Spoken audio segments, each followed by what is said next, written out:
السلام عليكم ورحمة الله وبركاته نحمده ونصلي على رسوله الكريم ما بعد قال الله تعالى في كلامه القديم والفرقان المجيد أعوذ بالله من الشيطان الرجيم بسم الله الرحمن الرحيم النبي أولى بالمؤمنين من أنفسهم صدق الله العظيم العظيم وقال رسول الله صلى الله عليه وسلم لا يؤمن أحدكم حتى أكون أحب إليه من والده وولده والناس أجمعين أو كما قال عليه الصلاة والسلام.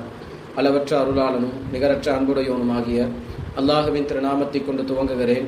சாந்தியும் சமாதானமும் அருமை நாயகம் முஹம்மது ரசூலுல்லாஹ் ஸல்லல்லாஹு அலைஹி வஸல்லம் அவர்களின் மீதும் அவர்களை பின்பற்றி வாழ்ந்து வந்த உத்தம சத்திய சஹாபாக்கள், தாபியின்கள், தபா தாபியின்கள், ஷுஹதாக்கள், வலிமார்கள், குறிப்பாக இக்காணொலியை செவியுற்றிருக்கிற நாம் நம் குடும்பத்தார் அனைவரின் மீதும் என்றென்றும் நின்று நிலவட்டுமாக. ஆமீன். கண்ணியத்திற்குரிய அல்லாஹுவின் நல்லடியார்களே, நபிகள் நாயகம் ஸல்லல்லாஹு அலைஹி வஸல்லம் அவர்கள் அழகான ஒரு நபிமொழியை குறிப்பிடுவார்கள். லா யுக்மினு அஹதுக்கும் ஹத்தா அகூன அஹப்ப இலைஹி மின் வாலிதிஹி வ வலதிஹி வன்னாசி அஜ்மஈன். எந்த ஒரு மனிதன் தன்னுடைய பெற்றோர், பிள்ளைகள், மற்ற எல்லா பொருட்களையும் விட நபி அவர்களின் மீது நேசம் வைக்கவில்லையோ அவர் பரிபூர்ணமான முக்மீனாக மாட்டார் என்று நபிகள் நாயகம் ஸல்லல்லாஹு அலைஹி வஸல்லம் அவர்கள் குறிப்பிடுவார்கள். ஒரு மனிதன் அவனுடைய வாழ்க்கையிலே தன்னுடைய நேசத்திற்கு உரித்தானவர்கள் என்கிற பட்டியலில் முதன்மைப்படுத்துபவர்கள் அவனுடைய பெற்றோர்கள். அடுத்தபடியாக அவனுடைய மனைவி மக்கள், அவனுடைய சகோதர சகோதரிகள், இதுபோன்றெல்லாம் பல்வேறு நபர்களை அவன் நேசத்திற்கு உரித்தானவர்களாக குறிப்பிட்டிருந்தாலும் ஒரு முக்மீனுடைய உள்ளத்திலே பதிய வைக்க வேண்டிய செய்தி, இந்த உலகத்தில் ஆக உயர்ந்த நேசத்திற்கு தகுதி படைத்தவர்கள் நபி ஸல்லல்லாஹு அலைஹி வஸல்லம் அவர்கள் மட்டும்தான் என்கிற அந்த நியதியை அவனுடைய உள்ளத்திலே பதிய வைக்க வேண்டும். நபிகள் நாயகம் ஸல்லல்லாஹு அலைஹி வஸல்லம் அவர்களின் மீது நாம் வைக்கிற நேசம் வெறுமென ஒரு பிரியத்துடைய தொடர்பு மட்டும் கிடையாது. அது சுவனத்தை நமக்கு பெற்றுத்தருகிற ஒரு மிகப்பெரிய திறவுகோல் என்பதை நாம் உணர கடமைப்பட்டிருக்கிறோம்.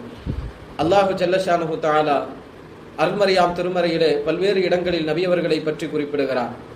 நபிகள் நாயகம் ஸல்லல்லாஹு அலைஹி வஸல்லம் அவர்களின் மீது நேசம் வைக்க வேண்டும் என்கிற பல்வேறு வசனங்களை அல்லாஹ் குறிப்பிடும் பொழுது இவ்வாறு ஒரு வார்த்தையை அல்லாஹ் கூறுகிறான். இன்குந்தும் துஹிப்பூன் அல்லாஹ், நீங்கள் என்னை பிரியப்படுபவர்களாக இருந்தால் ஃபத்தபிஊனி, நபி ஸல்லல்லாஹு அலைஹி வஸல்லம் அவர்களை பின்பற்றுங்கள். அப்படி நீங்கள் பின்பற்றினால் யுஹிப்புக்குமுல்லாஹ், அல்லாஹ்வுடைய நேசம் அவர்களுக்கு கிடைக்கும் என்று அல்லாஹ் குறிப்பிடுகிறான். அல்லாஹ்வினுடைய பொருத்தத்தையும் இறைவனுடைய நேசத்தையும் பெற்று தருகிற வழி ஒரு மனிதன் நபி அவர்களை பின்பற்றுவது, நபி அவர்களை நேசிப்பது. பொதுவாக மனித இயல்பு, மனித சிந்தனை சொல்லுகிற செய்தி, ஒருவரை நாம் பின்பற்ற வேண்டும், ஒருவரை முன்மாதிரியாக, ரோல் மாடலாக எடுத்துக்கொள்ள வேண்டும் என்றால் அவர்களை குறைந்தபட்ச அளவிற்கு நாம் கண்டிருக்க வேண்டும். அவர்களோடு சில தொடர்புகள் நமக்கு இருக்க வேண்டும், அவர்களோடு பயணித்திருக்க வேண்டும் என்றெல்லாம் சொல்லும் சிந்தனைகளுக்கு ஒரு பதில்தான் வரலாறுகள் நமக்கு கற்பிக்கிறது. காணாமல் நபி அவர்களை காதல் கொண்ட ஒரு மிகப்பெரிய காதல். நாம் குறிப்பிடுகிற வரலாறுகள் இன்றைக்கு நடந்த, நேற்றைக்கு நடந்த நிகழ்வுகள் கிடையாது. 1400 வருடங்களுக்கு முன்பாக நபிகள் நாயகம் ஸல்லல்லாஹு அலைஹி வஸல்லம் அவர்களினுடைய சமகாலத்தில் வாழ்ந்த யமன் தேசத்தை சார்ந்த ஒரு நல்லடியார், அவருடைய பெயர் உவைசுல் கர்னி ரஹ்மத்துல்லாஹி அலைஹி அவர்கள். நபி அவர்களை அவர்கள் கண்டது கிடையாது, நபி அவர்களினுடைய அவையிலே அமர்ந்தது கிடையாது, நபி அவர்களோடு பயணித்தது கிடையாது, சில நிமிடங்கள் கூட நபி அவர்களினுடைய தோழமையில் இருந்தது கிடையாது. ஆனால் நபி அவர்களினுடைய காலகட்டத்தில் வாழ்ந்தவர்கள். நபி அவர்களை காணாமலும் நபி அவர்களின் மீது அதிகமான காதல் வைத்திருந்த ஒரு உயரிய காதலர் உவைசுல் கர்னி ரஹ்மத்துல்லாஹி அலைஹி அவர்கள். தங்களுடைய உயிரை விட மேன்மையான நபர்களாக நபி ஸல்லல்லாஹு அலைஹி வஸல்லம் அவர்களை அவர்கள் வைத்திருந்தார்கள். அவர்களுடைய நேசத்திற்கான சான்றுகளாக வரலாற்றினுடைய வதிகளில் பதியப்படுகிறது. உஹதுடைய யுத்தக்களம், நபி ஸல்லல்லாஹு அலைஹி வஸல்லம் அவர்களினுடைய புனிதமிக்க பல் ஒன்று ஷஹீதாக்கப்பட்டது.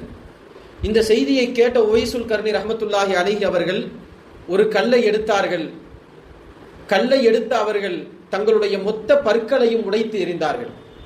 உடைத்து எறிந்த அவர்கள் சொன்ன செய்தி, நபிகள் நாயகம் ஸல்லல்லாஹு அலைஹி வஸல்லம் அவர்களுடைய புனிதமிக்க பல் உஹதுடைய யுத்தக்களத்திலே ஷஹீதாக்கப்பட்டது.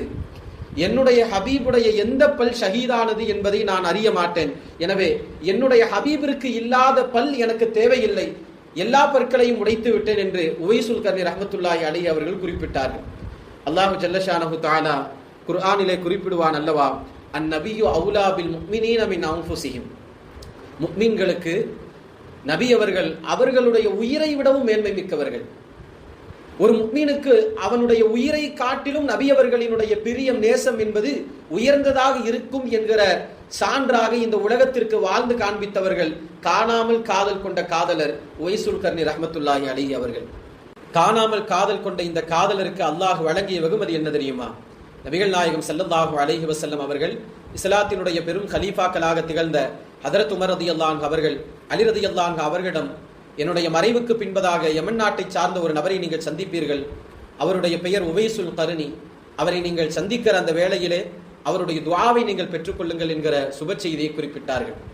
நபிகளாரினுடைய புனித நாவிலிருந்து கிடைக்க பெற்ற அந்த சுப செய்திக்குரிய காரணி ஹதரத் உவைசுல் கர்னி ரஹ்மத்துல்லாஹி அலைஹி அவர்களினுடைய காதல். நாமும் நபி அவர்களை கண்டது கிடையாது, நபி அவர்களினுடைய தோழமையிலே சில நொடிகள் கூட இருந்தது கிடையாது.